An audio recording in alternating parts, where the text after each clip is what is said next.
Great, thanks everyone for joining us today or this evening, depending on where you're calling in from.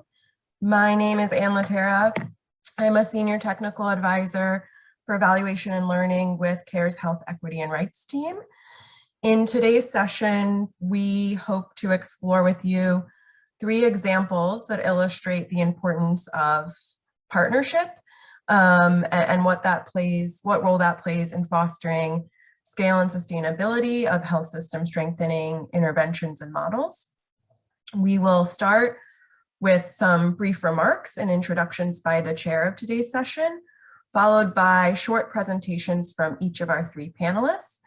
And then we'll close out with plenty of time at the end for both facilitated dialogue and discussion questions from you, the audience. So with that said, we definitely invite you to make good use of the Q&A feature, the chat, where we will try to answer briefer questions over the course of the session, but like I said, reserve more complex ones that could benefit from broader discussion, perhaps across panelists, for the last half of our time together today or this evening. With that brief overview made, it is my distinct pleasure to introduce Rachel Marcus as chair of this session. Rachel is a senior health system strengthening advisor in USAID's Bureau of Global Health, Office of Health Systems, where she leads the agency's health system research and learning efforts to advance understanding of complex system strengthening and how to program and design interventions to have the biggest impact in advancing health equity, improving quality, and optimizing resources. Previously, Rachel served for 6 years as a public health advisor in USAID's Office of Population and Reproductive Health, where she managed a wide array of family planning and health programs. She holds a master's in science in community health from the London School of Economics, a bachelor's of science from Yale University, and is a doctoral student in health equity and social justice at Johns Hopkins Bloomberg School of Public Health. We're very excited to have her with us today to facilitate this session and following discussion and bring both her expertise and wide-ranging perspective. So with that, I'll pass it over to you, Rachel. Hi, everyone. Good morning, good afternoon, good evening. It's really nice to be here with you today, as well as with all of our panelists. We're really excited for the discussion. To kick things off, I will just do a little bit of a background on who we have with us today in terms of our panelists. As we go through the presentations, I'll give you their more detailed bios. But we're really excited today to present and explore and discuss how various health systems innovations can achieve scale and sustainability through a diverse set of partnership models. Those partnership models include partnership with government, partnership, public-private partnership, and partnerships with community-based organizations, particularly with a focus on youth. So 3 really distinct but also complementary perspectives today on how we can best make use of our partnerships to achieve scale and sustainability of evidence-based health systems interventions and innovations. We will first start with a couple of poll questions. The poll questions should be opening for you now. If you are able to take a moment and answer these questions, that will get us started. And they're really just questions to kind of see what everyone thinks. So the first question says, what do you tend to focus on most when designing or implementing health system strengthening programs, projects, and interventions? Scale or sustainability, or both equally? And the other questions ask you, what kind of partners do you consider to be most critical for both scale and sustainability? So we'll give things about a minute. I see that folks are looking at the poll now. So we'll give folks a minute to respond to those questions, and then we'll go from there.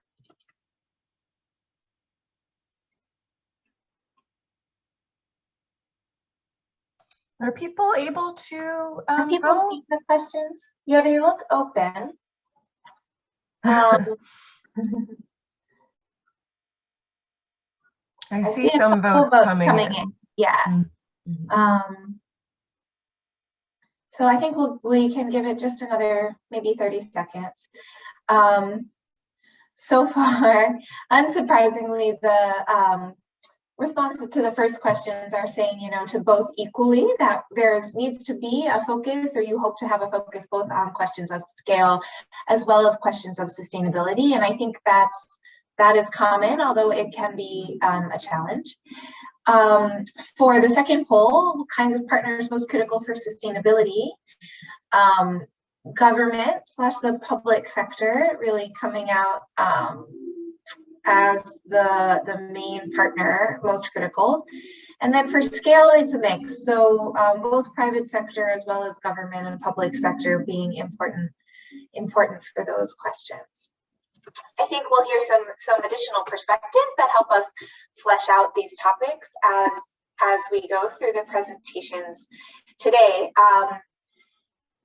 I find it interesting, but maybe they'll have more discussion on this later, that so far civil society or other have not received any funds. But certainly a mix of public and private sector being critical for both questions of scale as well as questions of sustainability. With that, I am pleased to introduce our first speaker. Dr. Tanmay Mahapatra is with us today. Dr. Tanmay from India is an epidemiologist with more than 2 decades of experience in public health research. He is currently serving as the team lead of Concurrent Measurement and Learning Unit in CARE's Bihar Technical Support Program. Dr. Tanmay will share how the BTSP has scaled a series of innovations across the state in close and data-informed partnership with the government. So this is our partnership's focus on technical support to the government, which really allowed some key innovations to scale across the state.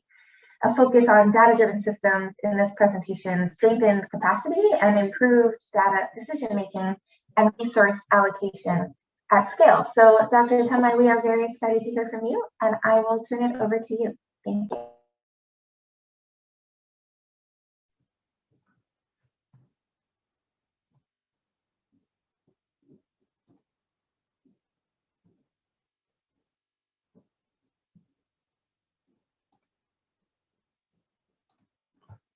Thank you, Russell. So, namaste from India. Today, we are going to discuss about several points related to scaling data-driven health system strengthening in Bihar. Bihar is a state which had a journey over last decade, starting from 2009, when it was the 3rd most populous state. Still it is the 3rd most, with 104 million population and with one of the highest population density, and 1/3 of the population lives below poverty line, with 80% being engaged in agriculture, with no other major industrial development being there. 90% of the rural population, as elsewhere also, has limited access to basic services, poor road connectivity being one of the biggest barrier. Family, maternal, and childhood indicators were significantly below the national average during 2009. It had one of the lowest GDP per capita state of India, and then started this journey since 2010 and then early 2011, when Bihar Technical Support Program was in place with funding from Bill Gates and Melinda Gates Foundation, working closely with government of Bihar. The domain focus kicked off with the intervention focusing mostly on neonatal mortality rate and stunting and contraception use. Anemia during pregnancy and postnatal mortality became the latter additions to the intervention focus. The strategic focus were more on the intervention where we had some known efficacy. It was attempted to find and use strategies to ensure implementation with reasonable fidelity and within the contextual realities, which are often so nuanced, which makes the program actually complex to understand. And we'll have a journey in next few minutes through this particular complexities and how things were delivered with deep consultation with stakeholders and partners to design and finalize the technical and strategic packages. Those strategies were chosen to get to the impact using a combination of published as well as tacit know-how to effective operational approaches. During this journey, since 2011 till 2018, the last available sample registration system values, we have seen the reduction in the neonatal mortality from 29 to 25. And during this period, the Integrated Family Health Initiative, which was the initial more in-ground, more hands-on, intensive program implementation, which targeted the essential newborn care, and the weak newborn care was targeted through community-based identification, referral, and management of cases. Asphyxia management was one of the core component, and weak newborn care through facility-based intervention was the next change in next phase, which was the technical support unit phase 1, which actually evolved from the collective wisdom gathered during the journey of the Integrated Family Health Initiative. Since 2014, early 14 and end 13, this technical support unit started its journey in all 38 districts in all 534 blocks of Bihar.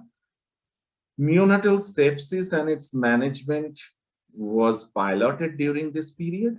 Asphyxia management through nurse mentoring program was another focus, which also added the focus on reduction of iatrogenic asphyxia because of administration of antenatal use of oxytocics, and support the strengthening of the SNCUs, the sick newborn care units, as well as pneumonia diarrhea pilot were some other features. And then came the main feature of measurements, estimating and exploring the causes behind the different issues and events. This journey continued post 2017 by a modification in its approaches using course corrections during the journey from 2014 to 17. The learning was used, and weak newborn tracking and its care through facility-based interventions added the digital system to it. Neonatal pilot learning was neonatal sepsis prevention and management pilot was actually implemented with more rigorous manner. Asphyxia management continued with iatrogenic asphyxia focus. Support to strengthen SNCUs also continued, and SNCU support was also incorporated in the nurse mentoring program. Now, regarding the maternal health, the reduction in the mortality from 371 to 149 during this journey was also kind of concurrent with these programs. And the IFHI focus for maternal health was quality management of routine deliveries, as well as primary health center driven facilitative process to build capabilities, and the referral package pilots tailored for primary health centers as well as home deliveries where it had to happen for the home-based newborn care and postpartum complication management. During the whole state phase, the quality management of deliveries, nurse mentoring, which was actually mnemonic, there is a mnemonic and it's called Amanat program, and additional focus on postpartum hemorrhage and C-sections were added to this. During its journey into the next phase, quality management of deliveries, continuation of Amanat from a third-party managed program to a system-driven, peer-driven program, and additional focus on PPH and C-sections continued, along with some additional focus on system, including blood availability. Evidence to action pathways were kept at the main focus of this journey, and today's discussion is mostly focused on how this whole co-partnering with government was possible through evidence-based designing, implementing, and reviewing, plus interpreting the whole scenario and its translation into action on the ground. Domains covered were maternal and child health, nutrition, visceral leishmaniasis and other infectious diseases, family planning, health system as a whole, as well as focus on reduction of mortality. web platform-based real-time data access, monitoring, analytics, and hard-coded preformed code-based presentation of data back to source appropriately for all stakeholders was a key component of this whole programmatic journey. The measurement framework had two kinds of objectives: tracking the progress of the intervention or solutions implemented together by co-designing with government of Bihar, as well as the technical support unit, and the deep dives to understand what may be the potential solution and its assessments through exploratory studies. So together, the mirror function and the fire alarm functions to track implementation effectiveness, identify predictors of successes and failure, test specific solutions, and provide strategic guidance based on them, strengthening the data system and disseminating data for the decision makers to ensure that actionability, scalability, and sustainability are built into the system. Let us go into a case story.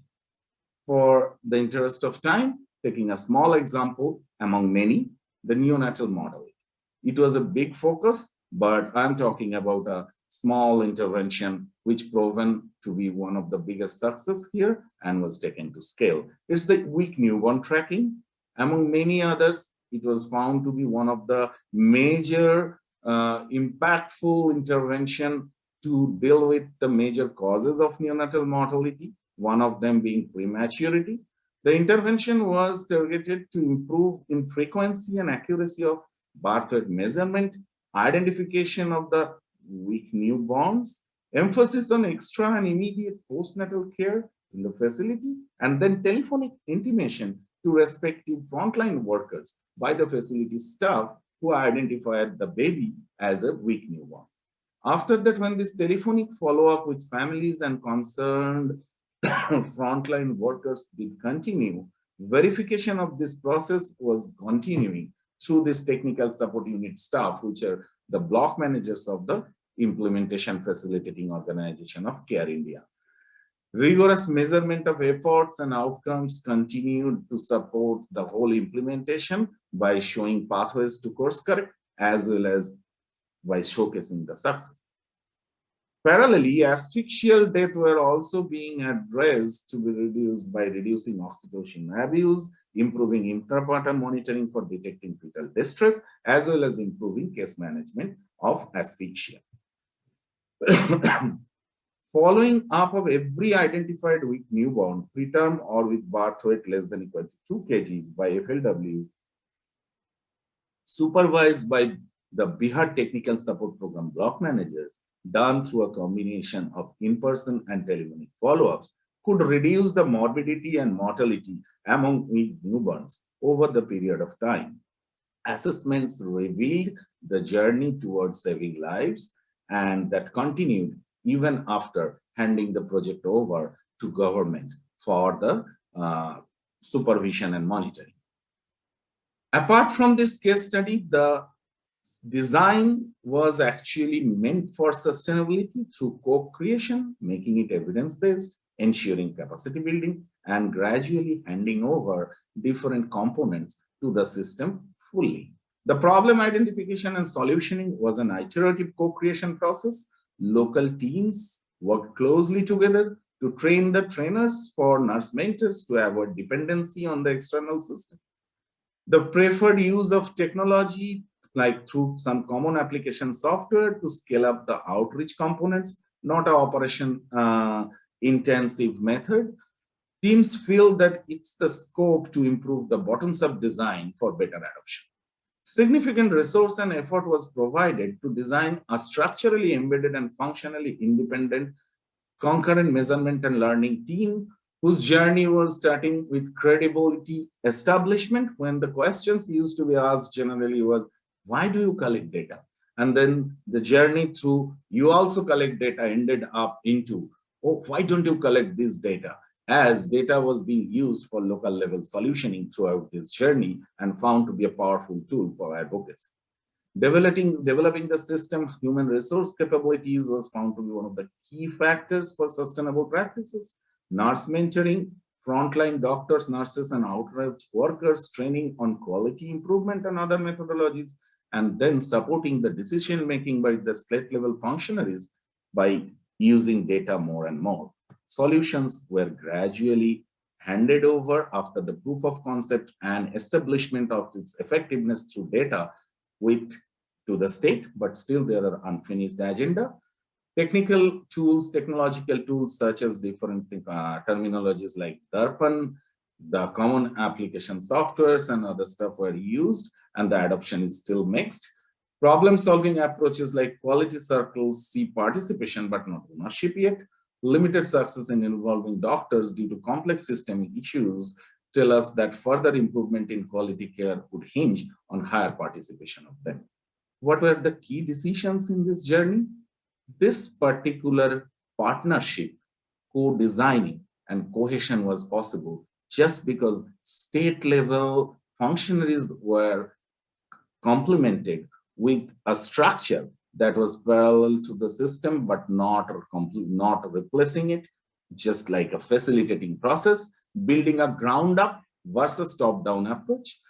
Instead of making it top down as it was ground up, designing and implementing measurement strategies driven by the theory of change and theory of action was possible, and testing those assumptions behind those micro theories of changes were easy because strengthening domain agnostic delivery channels as the primary operational strategy was one of the key decisions.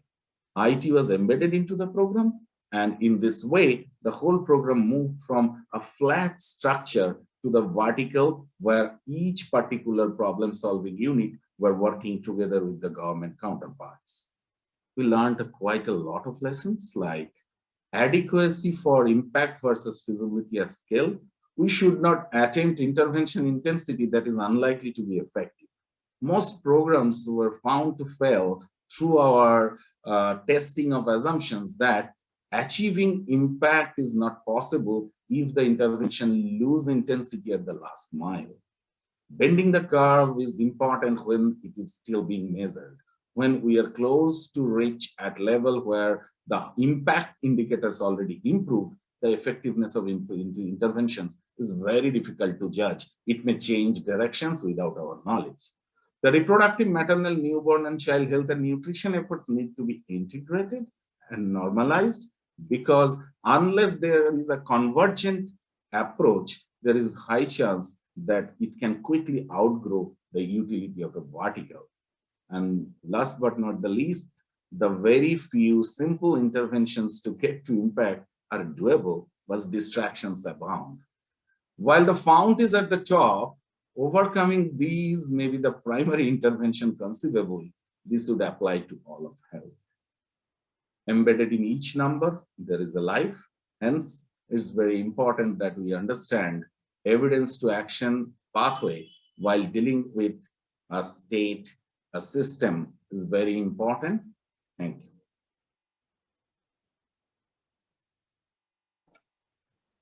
Thank you so much. That was a really wonderful overview of the work, and I really appreciated both the case study as well as some of your broader key takeaways. And I hope that we can discuss some of those further in the discussion section. I am now very pleased to move to our next presenter. Dr. Ntch Kandahar is Director of Health Programs at CARE Bangladesh, a public health specialist with over 25 years working experience in the development field, focusing on maternal, child, and adolescent health and nutrition, quality assurance, program development and management, NGO management and leadership, capacity development, resource mobilization, and operations research. Ntch joined CARE Bangladesh in October 2019 as Director of Health Programs. Before joining CARE Bangladesh, he worked for Plan International, Save the Children, World Vision, University Research Corporation, and other national organizations in both mid-level management and senior-level technical leadership positions. Ntch has a number of international exposures, both in Asia, Europe, and other places, to represent organizations as resource persons to share experiences, like he's doing here, and also to present the results of his work published in peer-reviewed journals. He is a medical graduate in MBBS with a master's in public health, We are thrilled to have you with us today. Specifically, Dr. Ntch's presentation today will focus on a particular context in Bangladesh where they were able to create the right environment for a public-private partnership between care, private providers, social health entrepreneurs, or SHE providers, and local government. The partners work symbiotically to scale and hopefully institutionalize the model. So this is a really nice perspective that brings in the public-private partnership or PPP model to our discussion today in terms of scale as well as sustainability. And Dr. Ikhtiar, I will turn it over to you.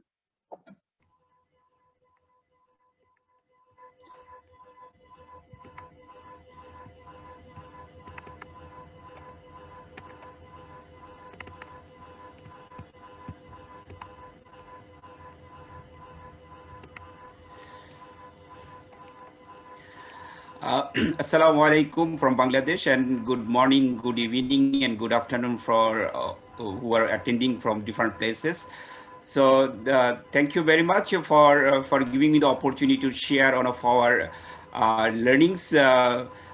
Basically, this is something we are going to share, which is, if you look at the picture of a woman, it's very hard to reach area woman who is basically smiling here, but his journey is started with a very difficult situations.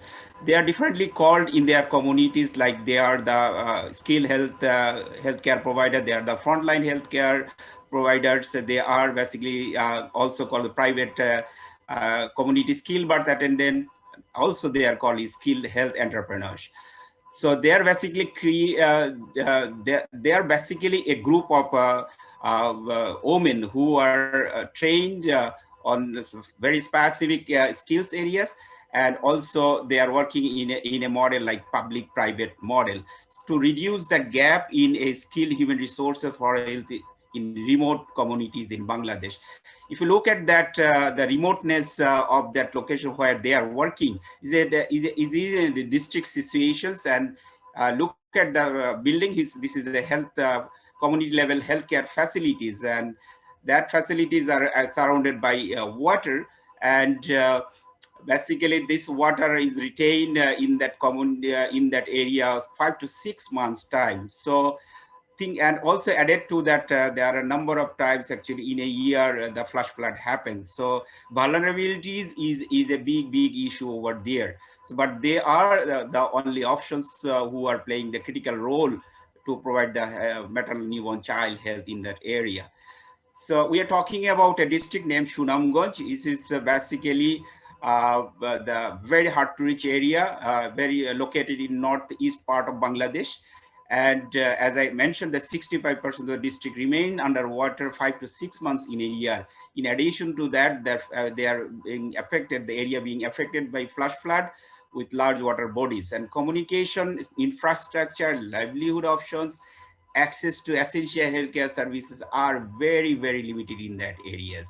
So if you look at the health ecosystem over there, so there are very shortage of skilled human resources for maternal newborn child health services over there, and there are very inadequate and non-functional government health facilities. As we can see, the facilities, that is basically the government facilities, but the functionality is a big challenge over there. And reliance on informal providers providing low quality services. So there are as there are not quality or skilled providers over there, the informal providers are predominant over there to provide their services, and they are providing the low quality services. And as a result of that, actually out-of-pocket costs are very high for that populations. And if you look at our number of parameters, health parameters in comparison to national parameters, these areas are more high prevalent areas. So if you talk about the maternal mortality rate, so nationally it's 194, but in that area actually 425. Look at the gaps. Neonatal mortality rate also, there are some significant gaps, 32 versus 45. Infant mortality is also, again, there is a variation, 43 versus 59. Total fertility rate also nationally 2.5, but there are over 3. So all the parameter health indicators are higher in that area due to number of reasons. Some are actually highlighted here. So on the basis of the difficulties and situations of their hardness and then inadequate access and inadequate facilities. So basically the model we call the SHE model, social health entrepreneurship model. This is basically innovative partnership between number of actors. So the first actors here, the local government, they are basically the government bodies, and they are basically treating as the local guardian of these the private health care providers. They are basically the SHE. So if you look at the center, there are some lowest administrative union, we call it union, and there are 30,000 population lives in there, and for 30,000, there are 3 SHE are basically working for them. And in as other actor, basically the community group and community support group, they are the community structures set by the governments for the community clinics who are basically providing the primary healthcare services, supposed to provide the primary healthcare services. But they are basically actually helping a lot. The community groups are functionally involved in creating demand for quality services. They're basically from the creating the demand for that SHE and also promoting SHE services. So what are the services they are providing? These community group peoples are actually promoting this thing, and also proactive role playing proactively emergency referral situations, like arranging the transportation, also supporting the monetary service support also to the patients as well. So another actors, are very important actors, the Ministry of Health and Family Welfare, because they got the 6 months accredited training by from the government institutions. So Ministry of Health is basically provided that training, and also they are providing supplies for them to actually do some works. And also they are addressing the emergency referral supported referred by them. And also they ensure coordination, supervision, monitoring where possible from their side. And Care Bangladesh basically helping in developing them as social entrepreneurs, because they are not salaried for any sources. They are basically actually the coming up from the communities and develop themselves as a skilled health entrepreneurs and providing the quality services over there. So they need some sorts of actually the income for them and for their families as well. So in extensive market research to develop individual business plans, establish market linkage and supply chain, so that they can get the number of options for them to actually sell it and serve it. So these are basically the different partnerships are actually happen to surrounding this model. So what are the program components we actually consider over here for designing for sustainability? So the first things, participatory design and execution for buy-in. There was very important things actually initially we considered. Designed with Ministry of Health. It's not standalone, but excluding from the government systems. They are part of that design phase, and development partners also in that design phase of this model. And they also recognized as public-private partnerships, as we said, that this is the key things also over here. And formal MOU, Memorandum of Understanding, was signed between the Ministry of Health and Family Welfare and Care Bangladesh, so that they can actually formally supported by the governments as well.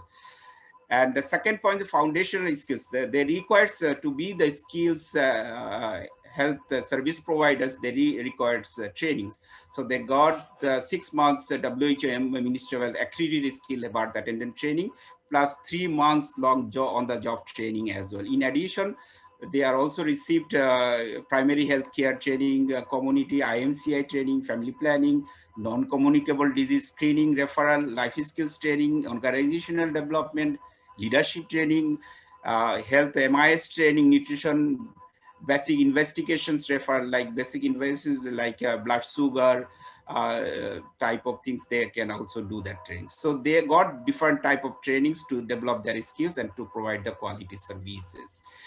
So as a social entrepreneurship, skill development builds independence. So they need to actually develop themselves to move independently. That's why extensive market research to identify opportunities, demands and gaps are there.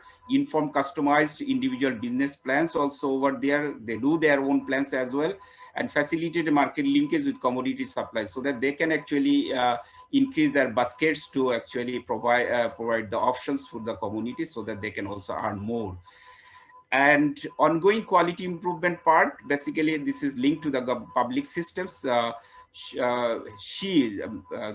social health and will participate in periodic refresher training and the Upazila Health Complex. This is the government institutions for the health, and also government health and family planning managers, supervisors provide regular quality of care visits to SHEs so that they can actually get some sorts of technical guidance from them.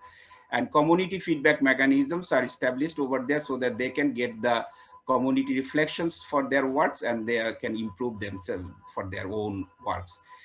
And parallel community mobilization offers much needed support. The God service prices are set by communities and local ones. So they don't have any problem to charge the services because that is set by the communities and also the local government. Community support group members promote providers in the community. As I already mentioned, so they are the promoters for them. So there is limited resistance in the communities for them. And community support group members mobilize local funds for supporting poor patients as well. So that's also complements their work as well.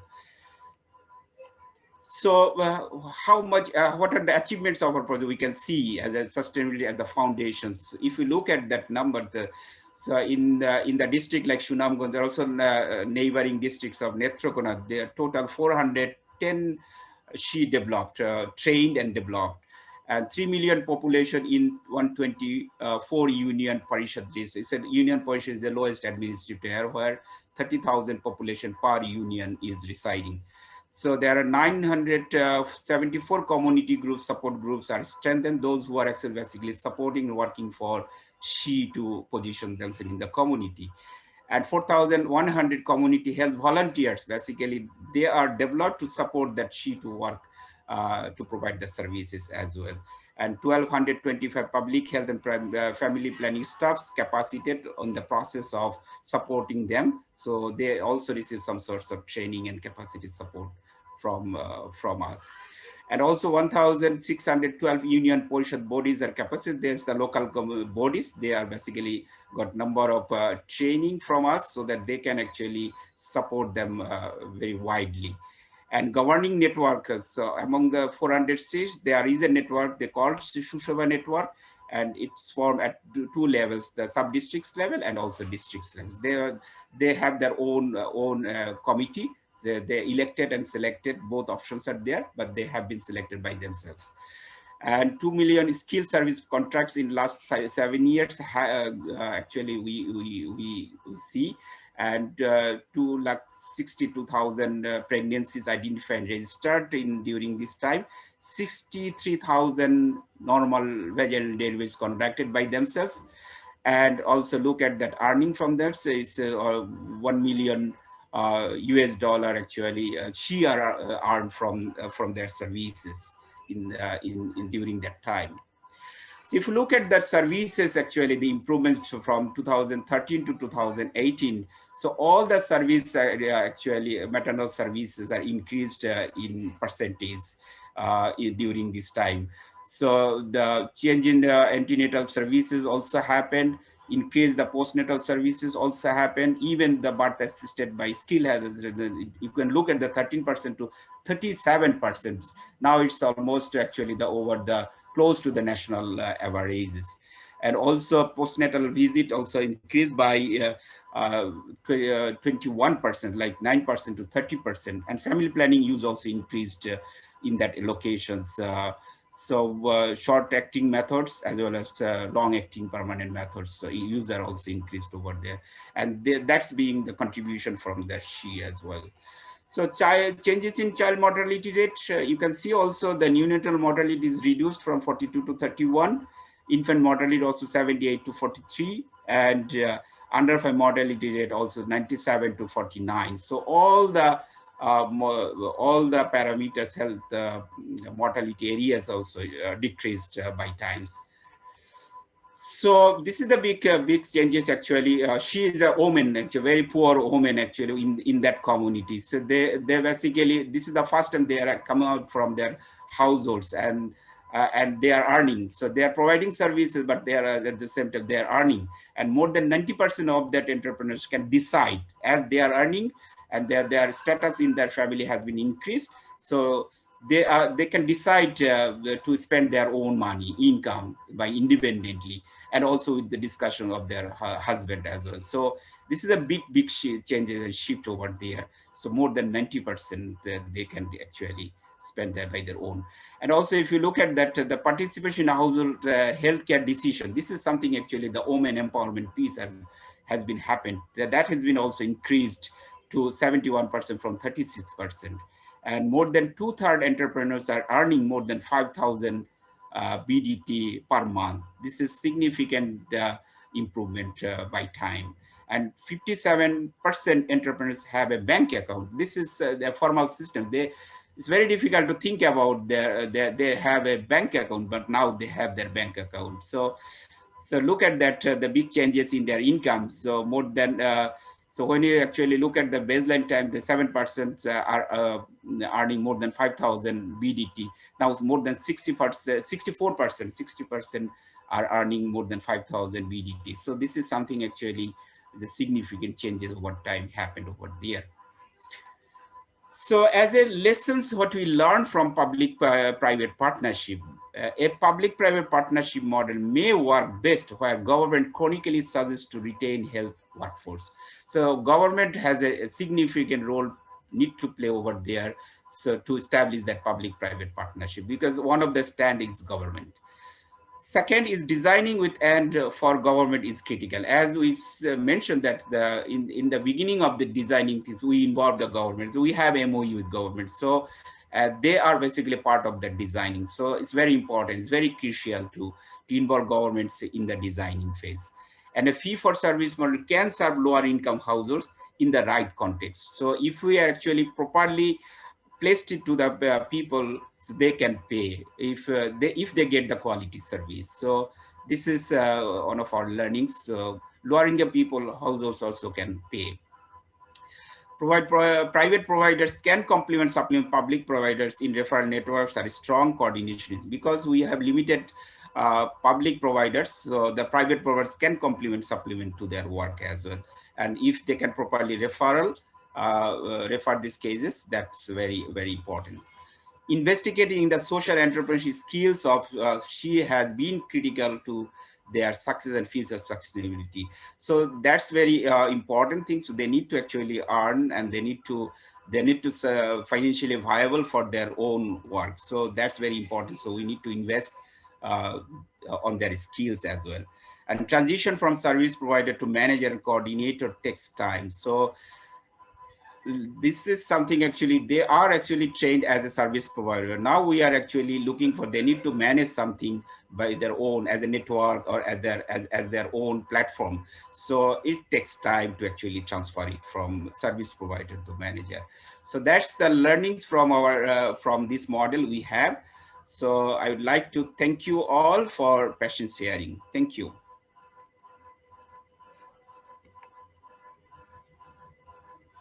Wonderful. Thank you so much.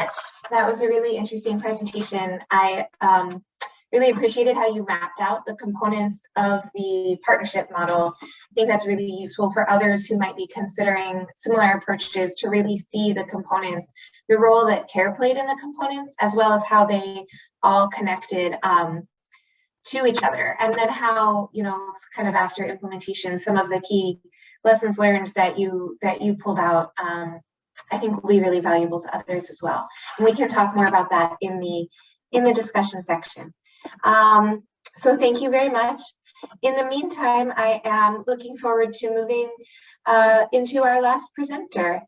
So now I am just trying to switch my screens. There we go. So last but not least, we have Patience Malale with us. She is the social development specialist with Care Malawi, with over 13 years of professional experience with international NGOs and working as a learning and advocacy manager in the reproductive health sector in Malawi. She is working with Care Malawi and the Ministry of Health Reproductive Health Directorate for demand creation and coordination for family planning service provision. She advocates for high impact practices in family planning and ensuring reproductive health providers and duty bearers are upholding the right to sexual and reproductive health care using social accountability approaches, including CARE's community scorecard. She is also the national CSO focal point person for FP 2020, through which she advocates for family planning as a lever for the achievement of rights and empowerment and for catalytic investment of national resources into SRHR. She also coordinates efforts to improve access to reproductive health services for women and girls in crisis, using a minimum initial service package in reproductive health interventions, including family planning and pre-positioning supplies for emergencies in the wake of the recent cyclone. She has taken the work to the central government and is working with the reproductive health department to localize that minimum initial service package in emergencies. So we are really glad to have you with us. And today in this presentation, Patience is going to be talking about the community scorecard social accountability approach. And the partnership lens is obviously one of partnership with the communities as drivers for scale and sustainability of the community scorecard process, and especially a focus on a sustainability study in Malawi, who found that youth are powerful forces for that kind of institutionalization. So with that, Patience, I will turn it over to you. And just a reminder to our attendees that you can be putting your questions in the Q&A, in the live Q&A box in the meantime. Thank you, and over to you, Patience. Thank you, Rachel. Good morning and afternoon, wherever you are. And thank you for Rachel for the introduction. And thank you everyone for joining in. I'll be sharing, as she said, the care learning on community scorecard, one of the social accountability approaches known worldwide. The presentation basically will be focusing on lessons from a sustainability study and reflections on engaging communities for accountability, social voice in health systems. So just to give you some bit of a background and context, the goal of a sexual and reproductive health and rights program in Malawi is to promote through informed choice, safer reproductive health practices by women, men, and youth, including use of quality and accessible reproductive health services. Over the years, we've registered reduced maternal and infant mortality rates, though not yet at desired level. Currently, we're at 349 per 1,000 live births for maternal deaths. And also, we've also registered 48% uptake of modern contraception for all women of reproductive age. However, the country has not been spared the shocks in the health system. In the past years, such as disasters in the pandemic, which is COVID-19 currently, which threatens the future of Malawian SRHR interventions and the gains that have been made. Just to point out, we somehow in the process, we've been registering child marriages, teenage pregnancies, and sexual and gender-based violence cases. These somehow are threatening and might erode the gains made. So within this context, CARE operates. Within this context, CARE operates in 12 of the 29 districts, and the challenge we constantly met was how do we address local challenges to enable sustainable change and ensure accountability. And after 2 decades of research and application, we can assert that social accountability approaches help bring citizens and government together to improve health programs and outcomes. And CARE's greatest learning is at the nexus of sexual, reproductive, maternal and newborn health and social accountability, which comes basically through the use of community scorecard, which is where I will take you to. to understand what the process looked like. The community scorecard was developed by Care Malawi in 2002 as a tool to address local challenges and has been recognized globally as an important solution for high quality, responsive and contextually appropriate programming. It basically elevates community voice, helps engaging power holders and creating negotiating for expanded, more inclusive, safer spaces for dialogue. And also it promotes mutual accountability and upholding the rights of women and girls and other marginalized groups, which is very much fitting in the health context in the SRIH programming. Though initially developed for health, it was soon adapted and used across sectors, across the emergency to development continuum. That is, it has been applied in WASH, education, governance, and it's in over 15 countries. So just to dive in deeper, here's a little bit more of how the community scorecard process works. The process brings together users in one hand, normally who are women, men, youth, including school and out of school youths. And on the other hand, you have service providers who are usually government officials, either parliamentarians, NGOs, as seen in the pictorial presentation on the right. So each of these constituencies meet in groups of their peers to identify gaps and problems within the service that they're assessing. For example, maybe it might be family planning, and they also try to deep dive into rights violation. These phases are known as phase 2 and 3, as you can see in the pictorial presentation. Out of this, they create a set of indicators to track progress in achieving change over time through a round of community scorecards, which are done every 6 months. They can be agreed upon depending on the situation and context. Citizens and service providers meet regularly through interface meetings to track the progress, shift and iterate their action plans as needed. This creates a platform where these come together to agree on specific changes they want to see. And groups participating in the process, on the CSC process, collaborate to develop solutions known as joint action plans, tracked by either users or providers. And what is exciting about this step is that different community groups and service providers generate locally relevant solutions based on their own priorities and preferences. And this approach has generated important and tangible results, and a few of which you can see here on trust building, client satisfaction, as well as scaling of youth-led comprehensive sexuality education in schools. And basically the approach is designed to empower citizens to understand their rights and entitlements, equip them with the processes and tools to monitor how resources are allocated, how services are delivered, and demand that duty bearers respond to their needs and fulfill their rights and responsibilities. In 2018, we wanted to understand how communities in Ntch were using, adapting, and sustaining the CSC process after the main intervention that was done. A year later, or 2 years down the line, we are now better understand the motivations and challenges and successes of groups implementing the process. As part of our qualitative studies on sustainability, CARE spoke with over 200 people, including youth groups, community action groups, and local government staffs. And these ones, we categorize them as the partner-led approaches. So we have government, community health action groups, and youth.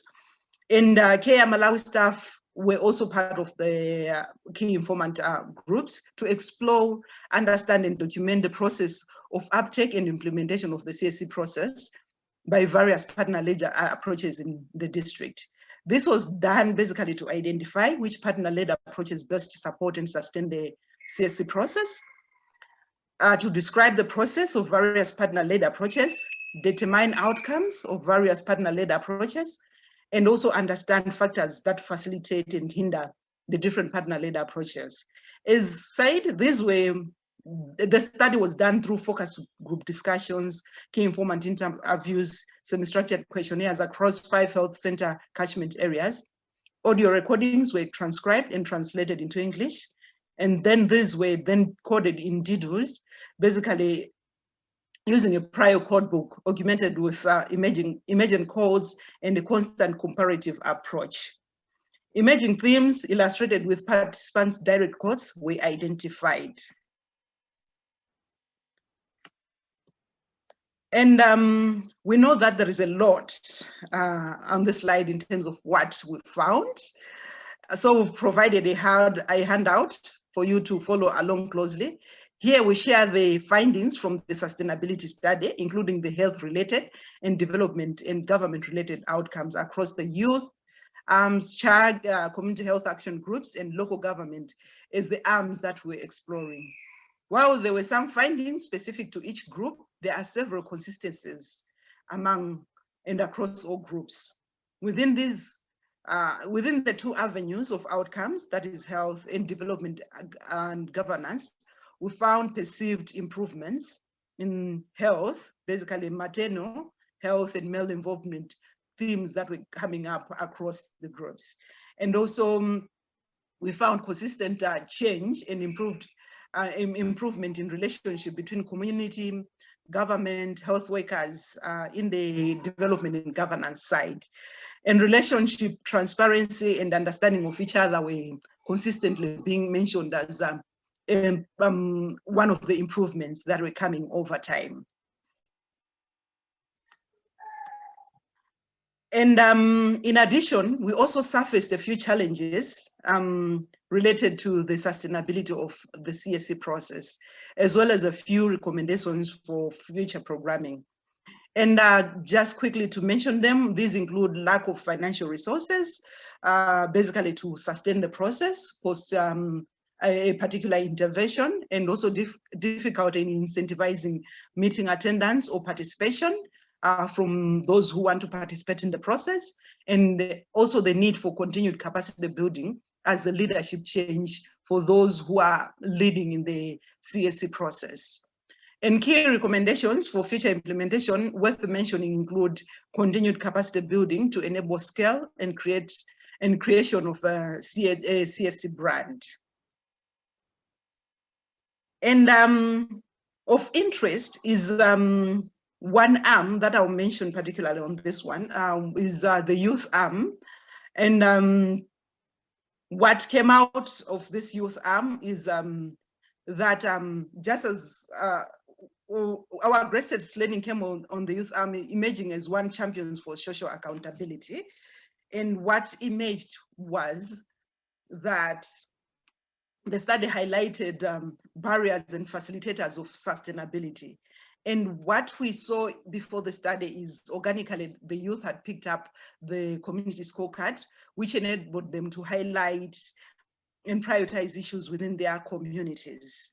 And during the study, we found that they still continued to implement the process. And one key thing to highlight is that all the youth groups that were involved in the study emerged as still actively using the process over 2 years post-intervention, despite having received little formal training in the process or having limited training or facilitation training during the intervention, or having only limited support from care post-intervention. And maternal health was the initial focus of the CSC process in Ntch, yet the youth applied the process and the approach to topics of importance to them, like child marriages, student retention, and natural resource conservation. You'll find that youth began to train one another in the process, although they did request formal training in facilitation at the during the study period. And 109 youths were training each other on the CSC process. And working with another local CSO, UNECO, using their UNECO helpline and the social welfare office in the district, the youth were able to rescue a number of children from early and forced marriages. And not many child marriage cases are reported to courts, and the CSC ensured follow-up, referral, and linkages when such issues occur in the community, and the youth did it by themselves. And the study managed to find that and documented that evidence. And in 2019, the youth converged a multi-country meeting to consolidate their ask on what it means to have meaningful youth engagement. And throughout the study, the youth also recommended scale up of the CSC nationwide, so others can benefit from and champion the CSC process the way that they have done. Through our implementation experience as well, we have learned that integrating communities' voice in health planning and implementation strengthens health outcomes. And currently, a recent update is that within the process and using the community scorecard process, it has been applied in 10 sectors in over 15 countries as a tool for programming and advocacy, as well as accountability. And adaptation has been done to fit with times, including remote and digital CSC approaches, basically to ensure that accountability is done even in the context of restrictions like in the COVID. Thank you so much, Rachel, for the time, and over to you. And thank you, everyone. Thank you so much, Patience, for the great presentation, and thank you to all of you for the great presentations. They've been three really interesting perspectives on different innovations, but also at their core, really kind of consistent focuses on questions around how we develop these partnerships and then ensure that they can outlast a particular project or activity or initiative. So, it's really interesting to kind of see and have the chance to reflect on the different components and the different contexts that all of you presented. What we will do now is move into some discussion questions, and I will start for the panel. Feel free to, for those of you watching in real time, to add your questions into the live Q&A section of the chat. My colleagues are posting there right now to flag it for you. But we can take those as they come in. In the meantime, I have some questions for the panelists. So if you all are able to turn on your videos, that would be lovely so that we can see you. Thank you. So the first question, I'll start with one for all of you, and maybe we can just go in turn and maybe just hear a little bit of your initial responses. So when you started, this is a question for all of you. When you started designing the initiatives that you presented, could you talk a little more about how you did this with scale in mind from the beginning? So did you have an identified scaler at the start? If so, how were they, or were they not involved in the design of the work? And did those plans for scale really change over the course of the work? So maybe a question about pre-planning for this kind of long-term thinking, and how, if at all, that evolved. We have a little bit of time, so maybe if you could each take a couple of minutes. I know that's a broad question. Maybe just a flavor of your responses, and maybe we will start with you, Dr. Tanmay. Thank you, Esther. When we talk about the project in Bihar, it's actually all about facilitating the implementation of National Health Mission into a state which was from the start had different kind of incapacities built into the design, but the need was always there. It had to be built with scale being into the mind, because it's about a blanket program which is going on for each and every individual across the country. Now for that, whenever we are talking about the indicators, which sometimes shows that in the resource poor settings like different pockets in Bihar and if different communities, it's actually lying below the expected level. It's always a process to identify where to start. And that was initially the Integrated Family Health Initiative in the programmatically prioritized 8 districts where it started. Now, when you are talking about a program which is trying to address issues related to reproductive, maternal, newborn, and child health in 8 districts of a state, it itself is not a small pilot. It itself is actually already scaled. Now, generally, we talk about pilot and scale in a form as if the tried solutions of a smaller geography will be identically scaled up into a larger one, but that doesn't happen in reality. It's always a journey where building into the continuum of the process, the collective wisdom. Every day in such a program, it's very important that we course correct and we learn how to plan the scale before actually going for actual scaling. It was there from the start. And that's why whenever something was actually built into the system, it was kept clearly in mind that we have to not intervene in something which is not possible at scale. And it should not go beyond the system capacity. That's why from the very start of this project, we had to have several micro assumptions being tested concurrently and the learning from that being built in the system to answer the questions of why and so what as we go along with the what question. And that helped in having the scalability always being questioned while planning for an intervention. There was nothing which was planned to build into the system, which if scaled will be tough to actually continue. And that's how building it into the journey for each and every component helped us to ensure that we test ourselves every day and only keep spaces for newer mistakes, not the older ones. Going with this approach, when it was scaled, there was already erosion because it will happen. When something is being handed over to the system from intense programming on ground to a system-driven approach, there will be erosions. But as expected, the decay did not go below the acceptable level. And after a while, after a period of settling down, we have seen positive deviance coming back again. Thank you. Thank you. And I think, you know, in your response, you highlight something which is an important kind of tension in the way that we talk about health system strengthening work, right? So often, you know, to your point, historically, maybe, I think we do kind of make that assumption of a pilot moving in this way and that.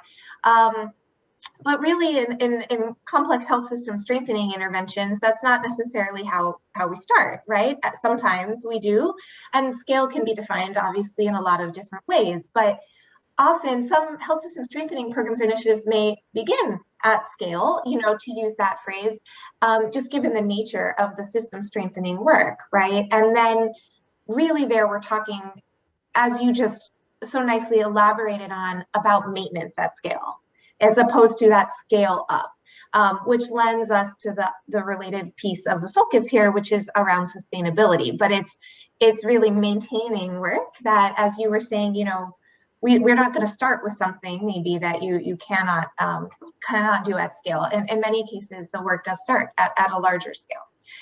So I think that's a really important point, and your illustration of how you kind of keep that top of mind as you're moving through implementation and through this really rigorous kind of data-driven monitoring, I think is really valuable. So thank you.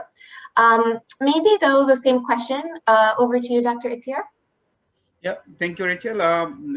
If you look at Bangladesh, there are some very hard to reach areas where the last miles populations are there, and then governments actually the arrangement and structure and services are not reached to them. So government actually not having not that much resources, human resources, skills resources to actually cover it, these last miles populations. So they're always actually deprived, and they are always actually lagging access to the service, and they are pulling down the national achievements.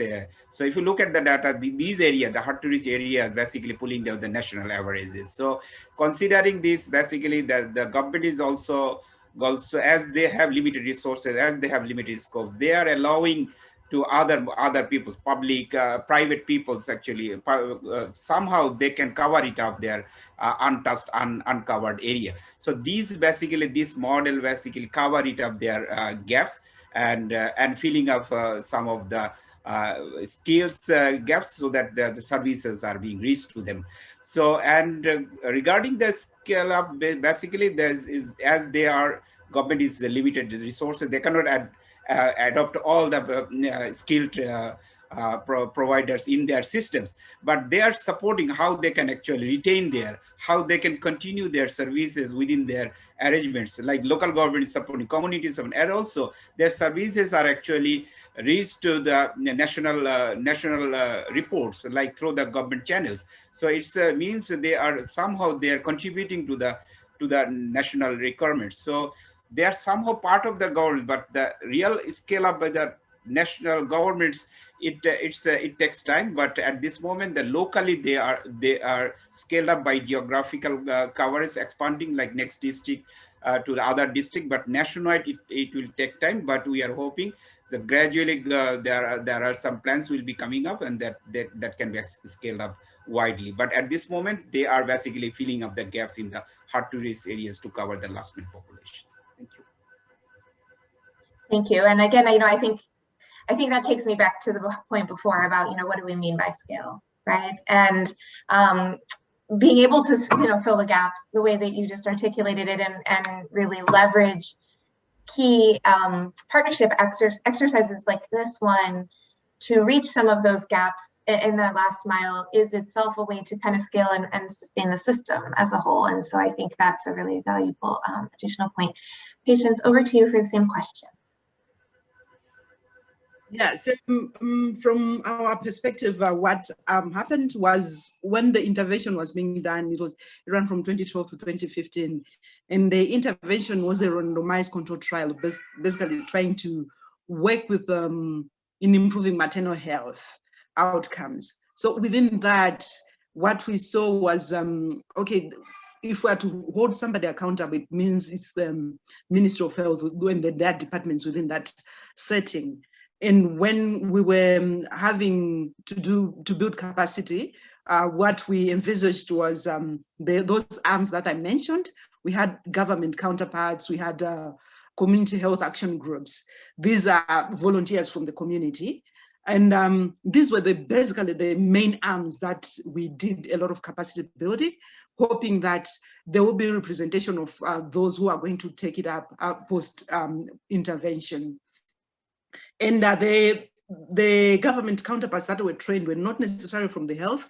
We had social welfare and the community department, understanding that they might have limited conflict of interest when it comes to issues of accountability and holding their fellow government counterparts accountable on issues to do with health.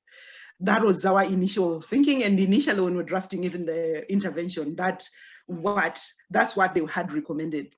However, post-intervention, what we learned now is the youth coming in the space, and these youth are the ones who are in the community action groups and scaling up now, not only in maternal health spectrum, but they continued, as I demonstrated, to other sectors like development sectors, education, environmental sustainability. So when we tried to dig deeper during the FGDs, for them, what they were looking at scale was having those who are vibrant in terms of holding power holders accountable to be taking up the process and the approach.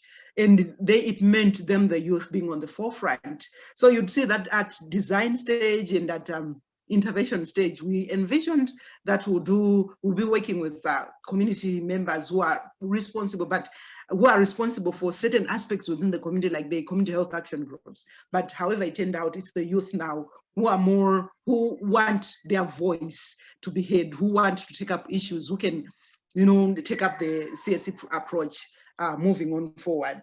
And for them, I think for them, scale meant diversifying in other sectors and in those sectors that matter to them as the youth, which was initially when we're training the government counterparts, we thought they would take it up to other districts and facilitate it within the health sector. But now the youth were saying, no, I think we need to move to other sectors. And that's what we've been learning over time. To say scale doesn't mean you empowering somebody, but what sustainability efforts are you trying to embed within that intervention to ensure that it continues post-intervention? Thank you.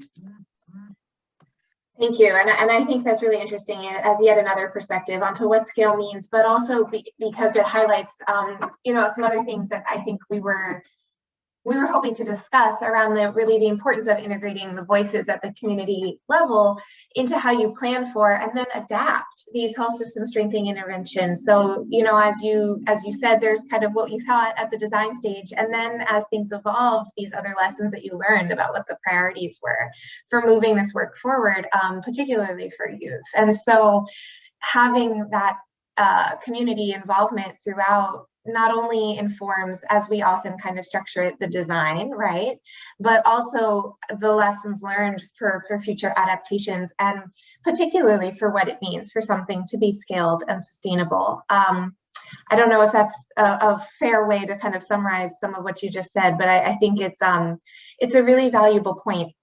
And since we're chatting, and if we're on you, I might move to another question for you patients, if you're willing, a related one. And so I guess, let's see.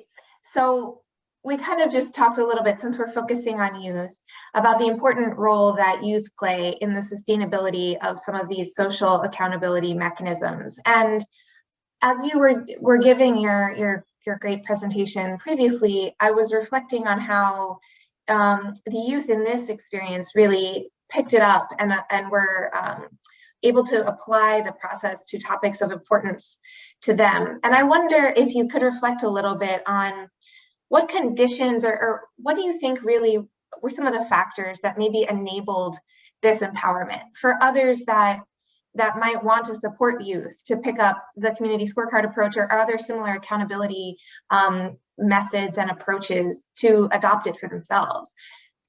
Normally I would ask specifically about that if it was in a health system strengthening context, but since, to your point, it also looked across other sectors and how it might be used. So it might also be, a more general question, but I think that's a really exciting outcome of the work. And so I'm curious if others might want to learn from that. What are some things that maybe facilitated that you learned along the way?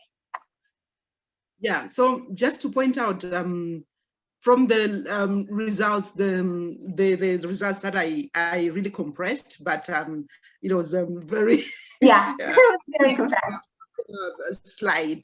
Within that, you'd find that what was coming out was the exciting issue about the youth were able to see tangible results that were coming out of the process. With community scorecard, what you normally see is you would be looking at maybe improving accountability issues, maybe taking to task issues to do with attitudes, behaviors. But ultimately, as you're unearthing issues, you'd find that from the service provider side, their behaviors tend to be aggravated by maybe lack of certain things, and the community tends to come in to contribute to within that pot.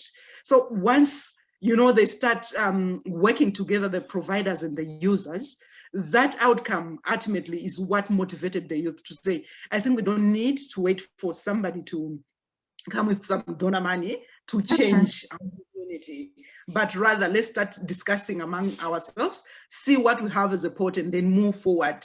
We might not move all the pieces, but we have to start from somewhere. So that's what, that's the huge learning that came out of it. And you would be surprised that one thing that was coming out was the youth started, paying school fees for those who were pulled out of child marriages.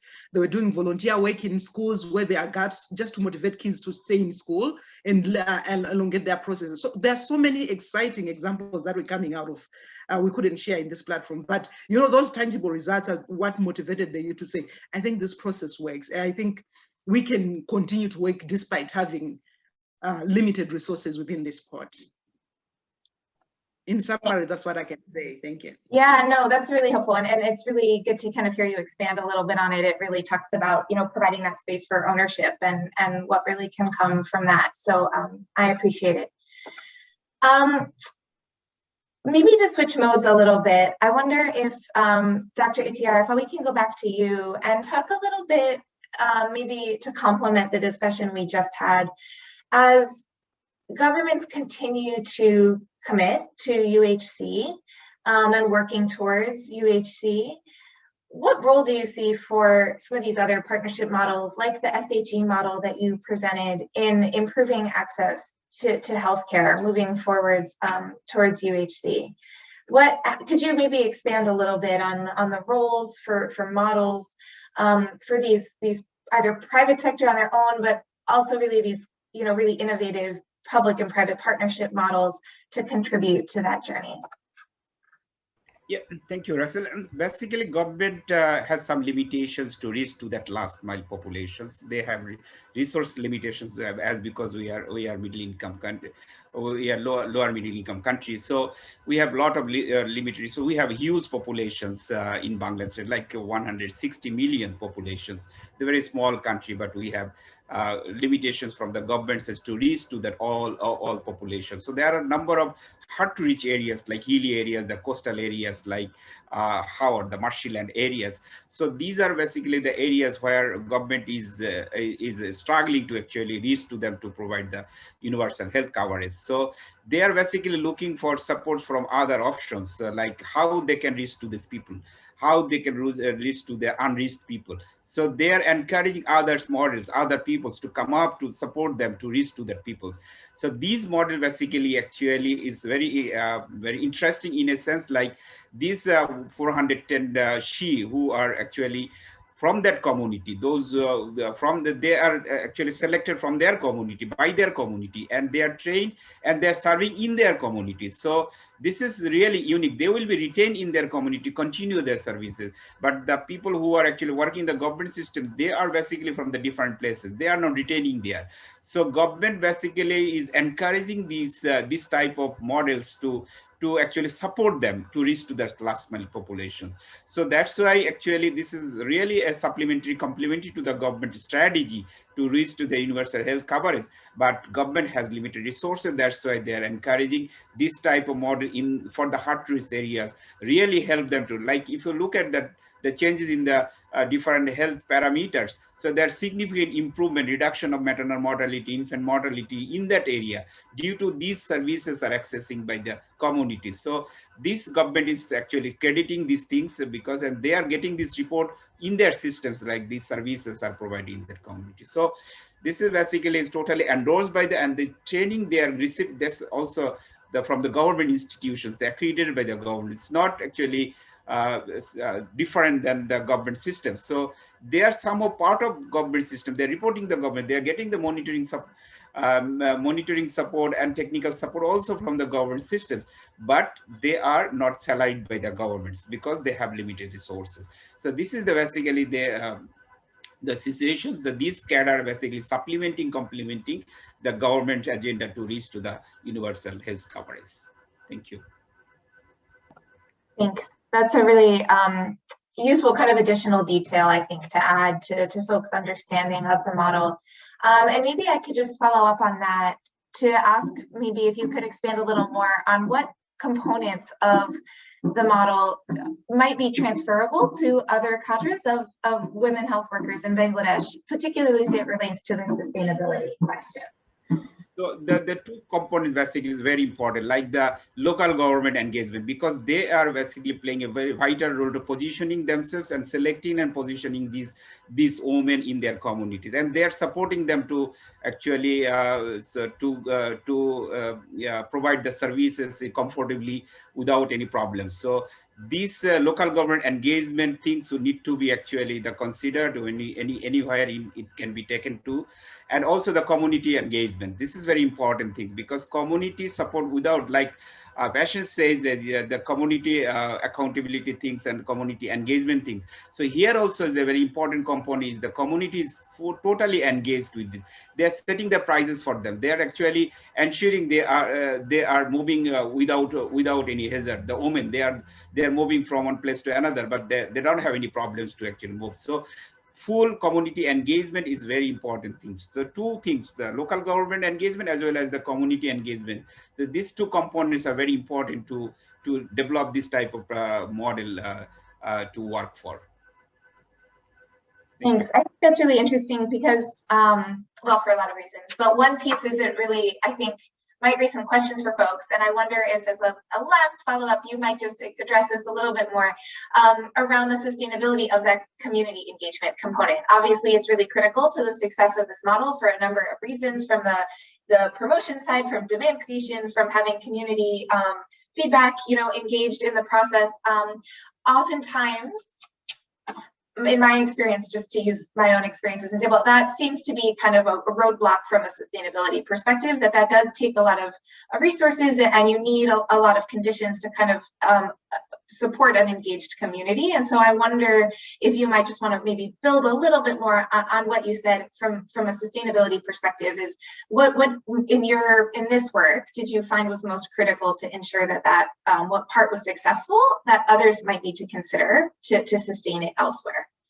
Yeah, so regarding the sustainability of that skill health entrepreneurships, they are basically, they started their journey with the healthcare providers, but now they are in a network, like they call it the Shusheva networks, and they are going to actually register by the governments as a network, so that they can actually mobilize the resources from the different other sources, like the private source, the private sources or the donor sources. So as soon as they are registered by the governments, they will be able to actually mobilize the resources for their own sustainability. So that's actually we are looking for. They individually they are sustained because they are earning. They are actually earning more than 5,000 per month on an average. But institutionally, they need to have that type of move, and they need to have that capacity of moving as institutions, like institution of these skill health entrepreneurs. So they are on the basis of that, actually we are moving, we are supporting them to develop their capacity to have institutions like a network, like a platform, and we are also supporting them to actually register as a legal entity by the government, so that they can play their role as a standalone identity, and they can actually seek other financial and then other backup supports from the other sources, so that without care support they can continue by themselves. So that's the real sustainability we are looking for them.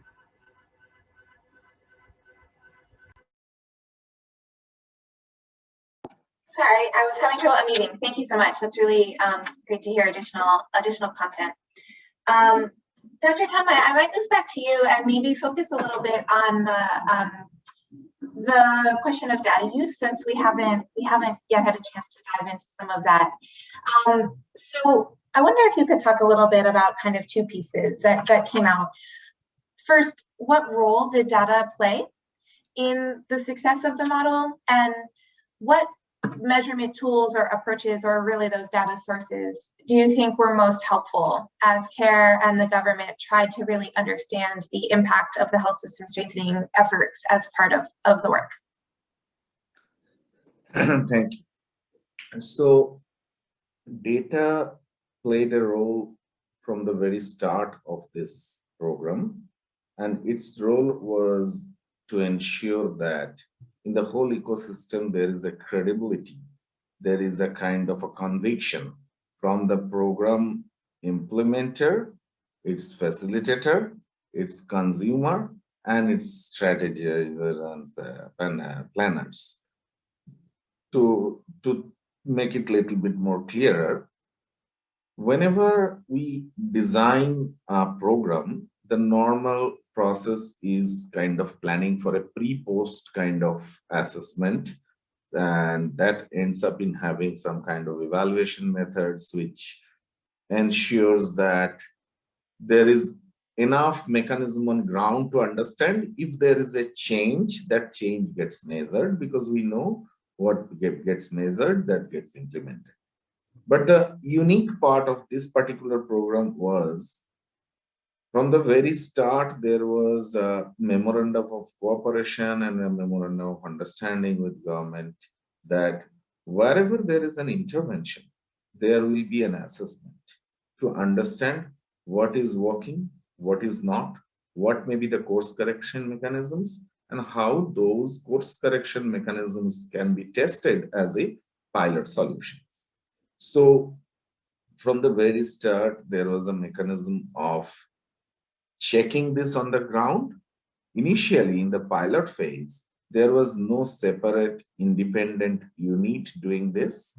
but there was the embedded unit of data system, which as per the implementation of the process was ongoing from the government side, and the facilitation from the care side was ongoing. In every aspect, day-to-day data were being collected. Gradually, when the program actually evolved from its 8-district pilot to 38-district statewide scale-up, there was the establishment of a concurrent measurement and learning unit working closely with both government level implementers and project level facilitators to measure, starting from the effort as the input into the process, to see the output and the outcome and overall its role into the impact. In a way, measuring each pieces of the logical framework to question the micro assumptions behind the micro theories of changes, to ensure that the macro theory of change is always being fed by the understanding coming from the ground. Just for an example, I was presenting this neonatal mortality and the role of newborn tracking, weak newborn tracking process. Initially, when the major interventional component was being conceived by the care team, it was actually started as a pilot in a district in a few blocks. When it did work properly, the evaluation data was used to understand what did work well, what did not, through its nuanced analysis, because it's not really a pre-post kind of analysis that we have done here to understand these details.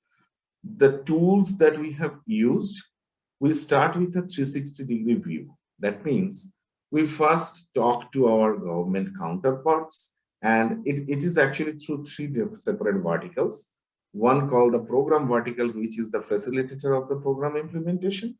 Second is the state resource unit, which interacts with government to provide the technical support, being on the same platform. And there is this third unit, concurrent measurement and learning, whose job is to provide evidence concurrently in a periodicity which is consumable and actionable and determined by the system itself. So we always talk to them and ask what data you need. What do you think will be useful for you? In what periodicity you want that data? And what additional learning will be useful for you? We don't go with blank slate. We go with our previous understanding and a priori, with the tacit as well as published knowledge. We come up with start with a tool, and then share this with our program team and our SRU team as well as government to understand what tweaking they want. And then we get back to them with the data and asking 3 questions. Number 1, we first present those things.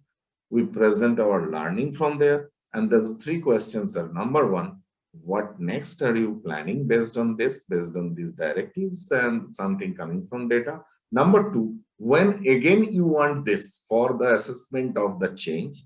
And number 3, do you think anything that you missed, can you add them so that we can come up with a more robust framework next time? So this process continues, and there are regular review meetings where this data gets utilized, and the system data and the measurement data from the PSU are actually contrasted. So this is a kind of a push and pull mechanism. We push our evidence and tell them, see, this is the scenario, what are you planning? And then pull, do you need anything more? This pull and push mechanism gradually makes all of us more grounded. And these are not macro indicators, I already mentioned. Those are till the ground level. And we get that the data back to source in different levels, just like the statewide understanding, state level estimates, changes in estimates and predictors thereof are discussed with the senior officials, principal secretary and others. Then at the district level estimates and change in estimates and predictors are discussed with the district level staff and see, this is how your district is right now tantalizingly poised, and you can decide which way to go. And then when at the block level, it's not about estimates. It's about the real picture. It's not about the study. It's taking the data and then talking to them. Let us go to the labor room and see how things are actually faring out there.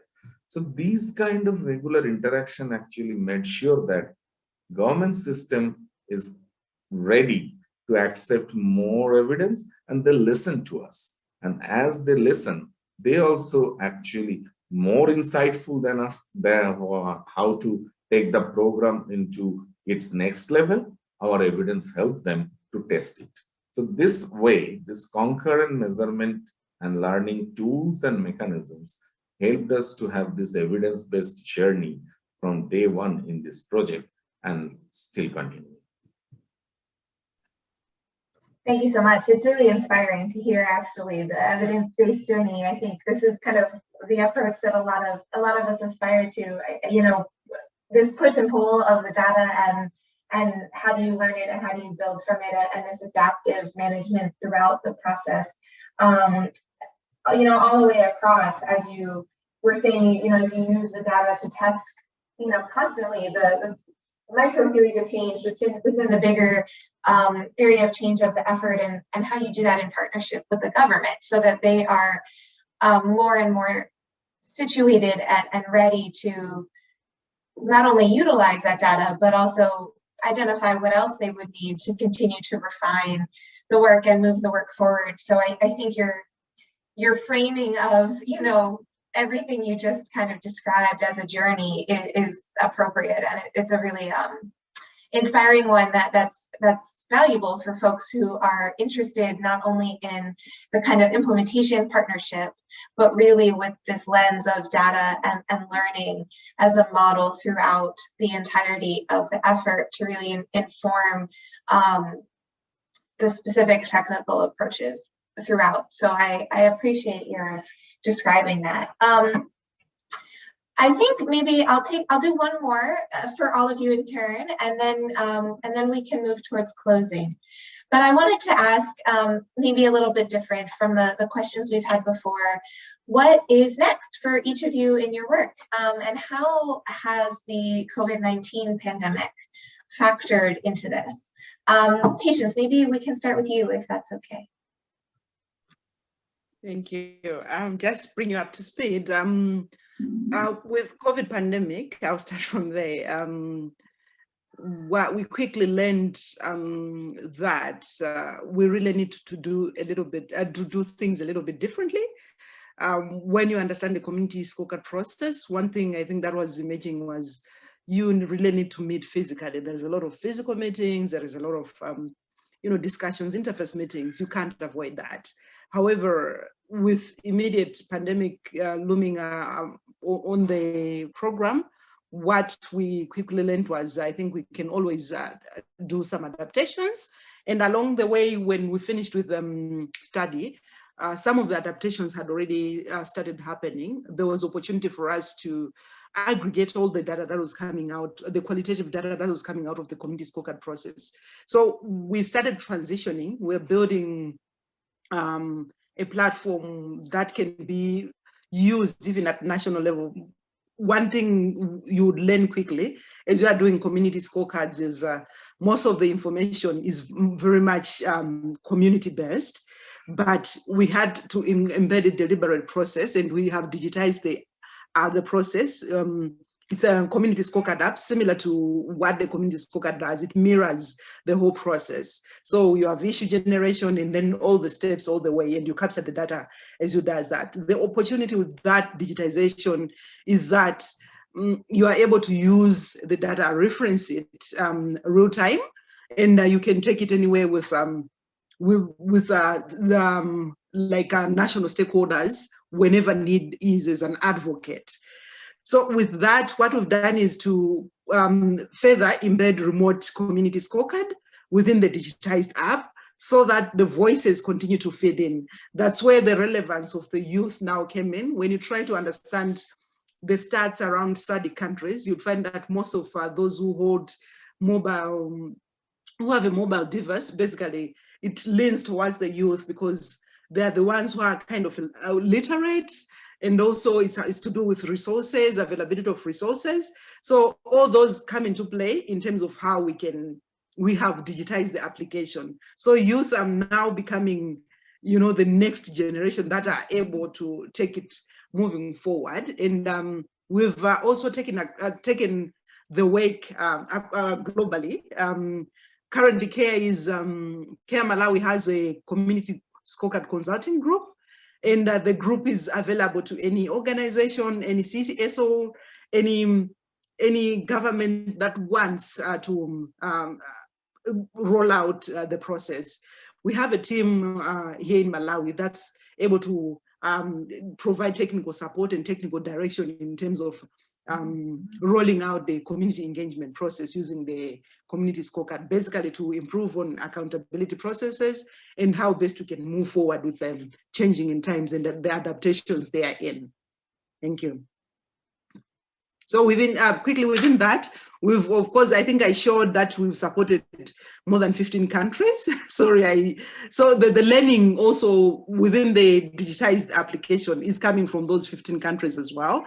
In humanitarian setting, like we have DRC, currently we're supporting other countries like Uganda as well.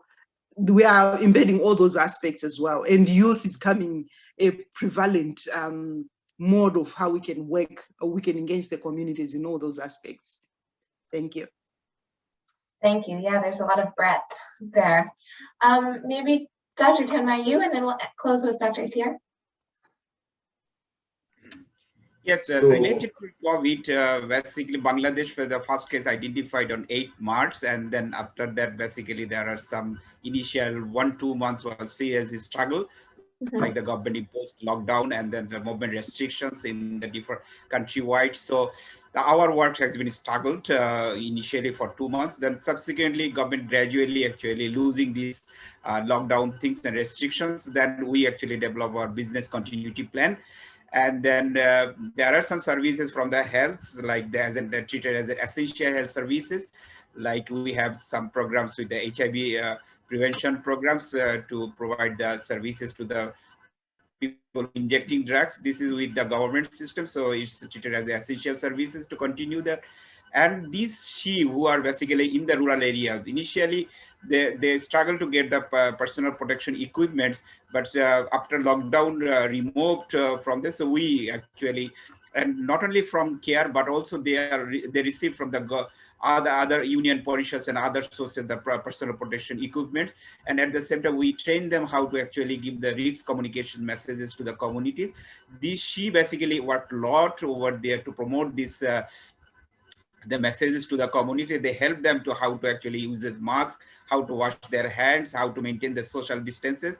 So they contributed a lot in preventing the COVID infections. At the same time, they continued their services because they have the personal protection equipments. They continued their services, though there are some health facilities were shut down.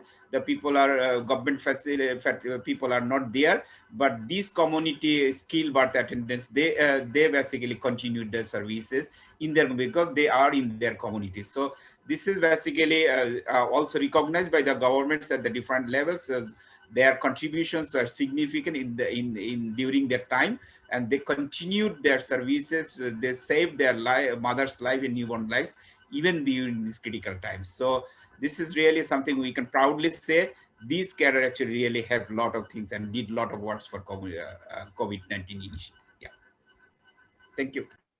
Yeah, thank you. And Dr. Tenma?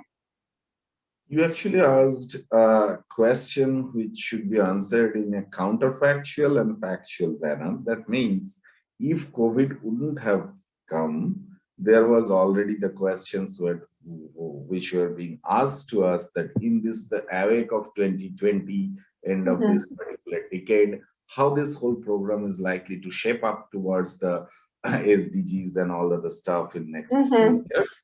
And then came COVID. Now, there were actually overall 2 components here. Number one, without COVID, first part of the answer is whether, without COVID, independent of COVID. In this whole program, we have so far talked about capacity building, talked about addressing problems for which we have some tested, identified, valid credible solutions, as well as identifying newer, simple solutions to scale to ensure that those changes are managed well. Now, it's not only change, it's up to change management. For those things, accountability, governance, leadership management, as well as ensuring building in sustainability in a way so that it doesn't change with subtle shocks.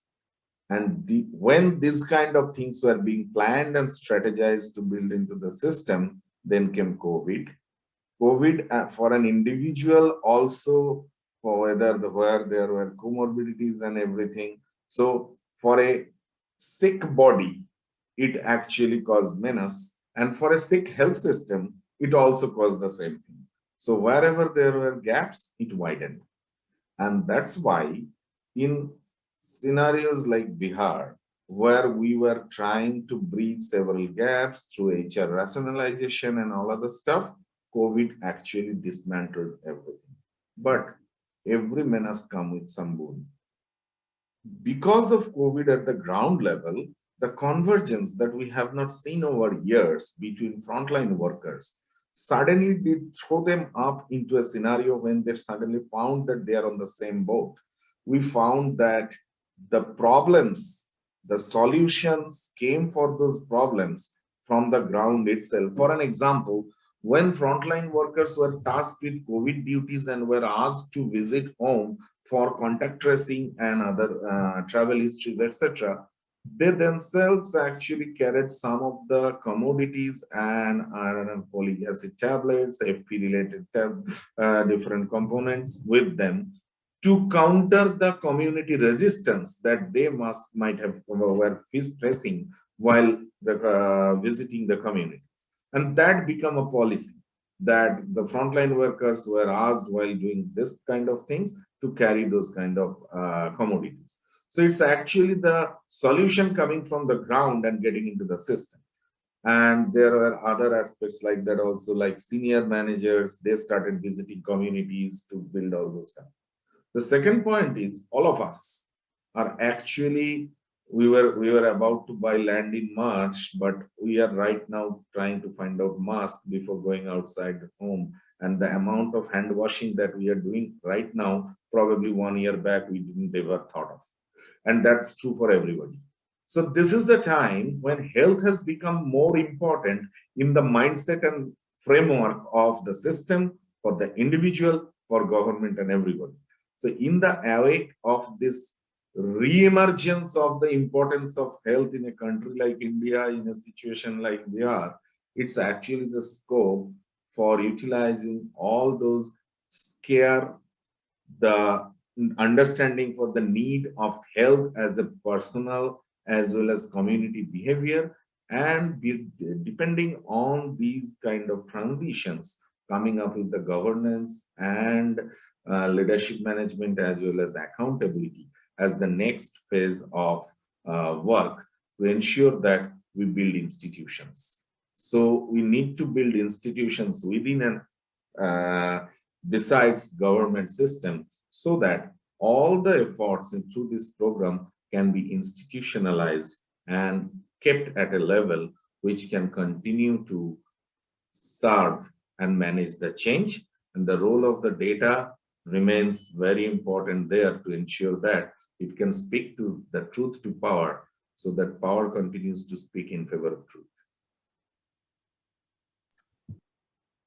Thank you. I think if we were all in person, you would see people nodding vigorously as you were talking. But I think you summarized a lot of the challenges as well as maybe the silver linings of what we've seen happen due to the COVID-19 pandemic.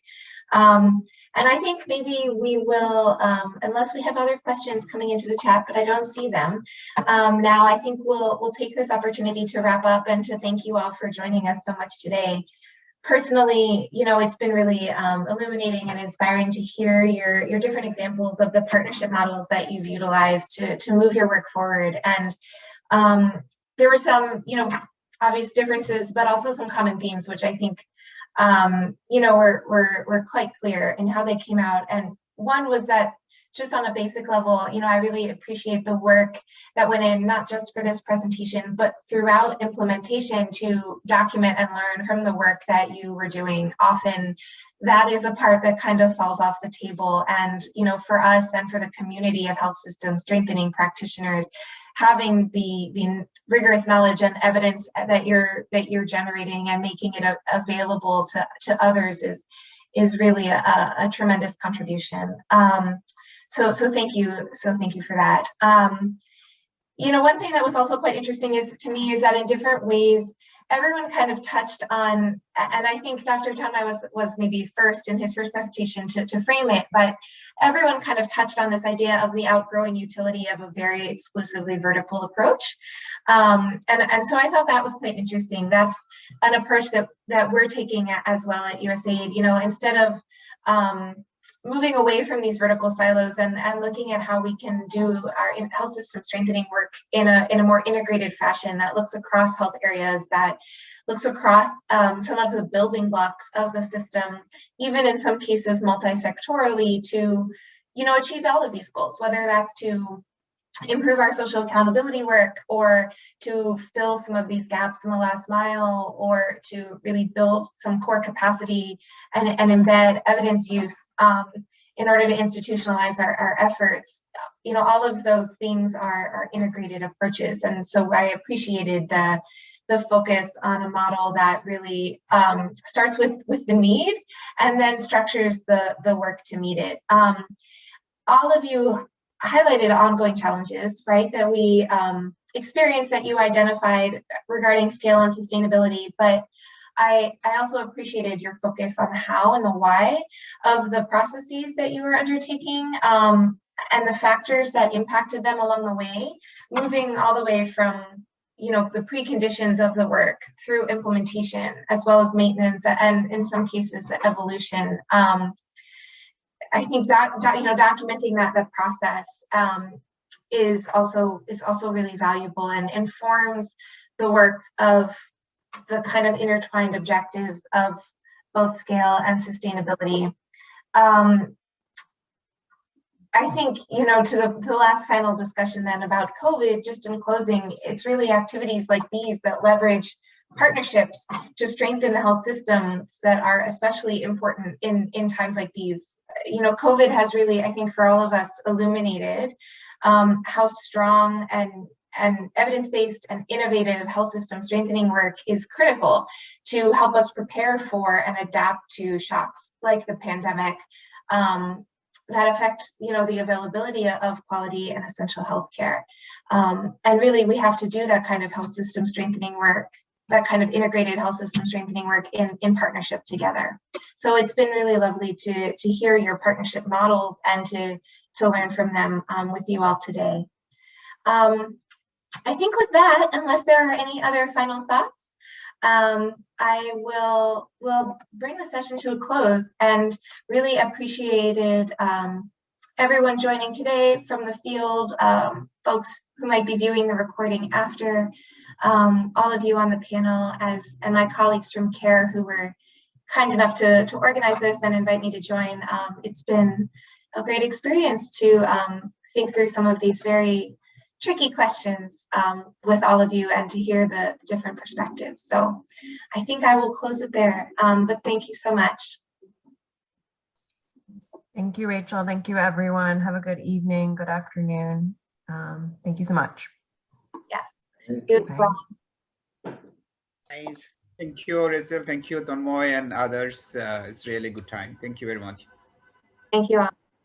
Thank you all. Bye-bye. Bye.